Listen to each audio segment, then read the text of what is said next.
আউযুবিল্লাহি মিনাশ শাইতানির রাজিম বিসমিল্লাহির রহমানির রহিম নাহমাদুহু ওয়া নুসাল্লি আলা রাসূলিল কারীম আম্মা বাদ।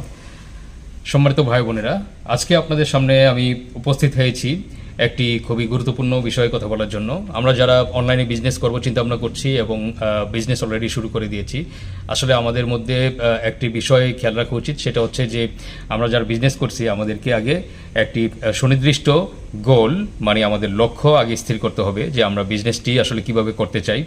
আমরা কি বিজনেসটি করতে চাচ্ছি শুধুমাত্র স্বল্পমেয়াদী নাকি মধ্যমেয়াদী নাকি দীর্ঘমেয়াদী। যদি আমরা স্বল্পমেয়াদী করতে চাই সেটা আমাদের প্রিয় ভাই বলেছেন যে 6 মাসের জন্য কোনো একটা স্বল্পমেয়াদী বিজনেস করতে পারি। আর যদি আমরা মধ্যমেয়াদী করি তাহলে 1 থেকে 3 বছরের মতো টার্গেট নিয়ে আমরা বিজনেসটি করতে পারি। আর তৃতীয়ত আমাদের প্রিয় ভাই বলেছেন যদি দীর্ঘমেয়াদী কোনো একটি বিজনেস আমরা করতে চাই তাহলে আমাদেরকে সেই বিজনেসটি 1 থেকে 5 বছরের মধ্যে আমরা সময় নিতে পারি এস্টাবলিশ করার জন্য। এজন্য আমাদেরকে এই বিজনেসকে স্ট্রং করার জন্য আমাদের কিছু গুরুত্বপূর্ণ কথা আমাদের প্রিয় ভাই বলেছেন যে আমাদের সবসময় অ্যাক্টিভলি আমাদেরকে ফেসবুকে পোস্ট দিতে হবে। এর পাশাপাশি আমাদের কাস্টমারের সাথে সুন্দর ব্যবহার করতে হবে, কাস্টমারের সাথে ভালো সার্ভিস দিতে হবে, কাস্টমারের সাথে কখনো রুড আচরণ করা যাবে না, কাস্টমারের সাথে ছলনা করা যাবে না।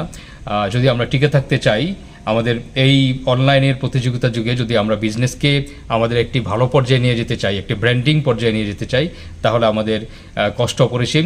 আমাদের একদিনই আমাদের গোল চলে আসবে না। অনেকে দেখা যায় যে আমরা শুধুমাত্র অল্প কয়েকদিন বিজনেস করি, বিজনেস করার পর আমরা হাল ছেড়ে দিই। আসলে এইভাবে হবে না।